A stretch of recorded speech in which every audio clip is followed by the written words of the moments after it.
Hello guys, welcome to Retelling African History, and this is yet another video about guess which country? Kenya. In this video, we'll be looking at the first Lancaster Conference that was held in London in 1960 and the cracks that emerged between Tom Mboya and Oginga Odinga.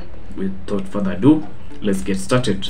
In 1960, two friends, that is Shainman and Hausa, invited two factions, Tom Mboya and Oginga Odinga, into a meeting to discuss about the future of the country and how Kenya would go about acquiring independence.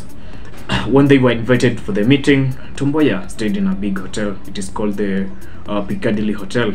It's a royal hotel where the big guys roll. On the other hand, Oginga Odinga and his friends were accommodated in a small hotel. They shared beds and they were not pleased about that. According to them, Tom Mboya must be a sellout and the game was already reached before it could even start. Once they were in the meeting, Oginga Odinga faction realized that attention was given to him by the journalists and the press in general. And to affirm their thoughts and perception about that, this is what one journalist had to say about Tom Mboya. After that, Oginga Odinga called her friend. It's called Idris Cox. Oginga Odinga told Cox that he would not allow Tom Mboya to become part of the negotiation team back in Kenya on Kenya's independence.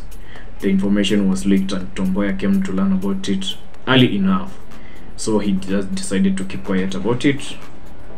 And in a meeting that was held back in Kenya in Limuru that year, Tom Mboya sneaked into the meeting. During the meeting, the members present decided to form a party that would steer Kenya to independence, and they decided to name it KANU.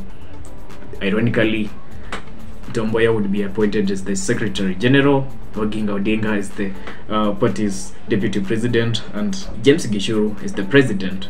Despite agreeing on how to run the party, Oginga Odinga felt like, no, these guys are playing some smart game against me. They want to rig me. The reason as to why he was of that opinion is because LegCo, it's a party that had been formed, or an organization to help East Africa gain independence. Tom Mboya and James Gishuru were part of the committee. Oginga Odinga was not. As such, an election that was to be held the following year, Tom Mboya was to run against Waiyaki. Waiyaki had been suggested by Oginga Odinga, and now Tom Mboya, out of retaliation, decided to appoint Walter Odede, his future father-in-law, to vie against Oginga Odinga.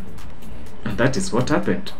Now, the following year, after realizing that Oginga Odinga was running a parallel game against the party's constitution, James Gishuru decided to chase Oginga Odinga away, citing that he was breaking the constitution by making unreasonable demands and such things. Now, another meeting was held, and during that meeting, Margaret Wambui Kenyatta, a daughter of the past president, that is Jomo Kenyatta, was in the meeting. He realized that James Gishuru and Tom Mboya had chased Oginga Odinga from the party's leadership, and she suggested that Tom Mboya and James Gishuru be chased away. Members who were present at that meeting, they could not support her, and so a committee was formed. The three guys were told, step out a bit, we'll discuss about your future as you sit outside and we'll let you know what we have decided. They stayed out, and after a few hours of their discussions, they were called back again. The committee told them of their decision, and they were told, first, shake hands. It's a sign of peace and truce between the three of you. Next, address the party members and tell them that you won't fight again. Oginga Odinga was the first one. You know, he was the eldest. He came, he addressed the party members, and he told them that he won't fight again with his brothers. In quotes. James Gishuru was the second one. He did the same.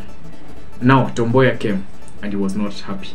He said that Oginga Odinga was fighting him and was not supporting him in any way. That is how the meeting ended. And there's one thing, and this is my opinion. Don't crucify me. One thing that I came to realize is that Oginga Odinga did not like Tom Mboya's politics and strategies at all. When the British realized that he would be leaving the country, that is Kenya, they decided to suggest that Tom Mboya be appointed as the Prime Minister of the country. And Oginga Odinga came to learn about it and decided, why? And how should a young person who is younger than me run the country while I am being left in the dark?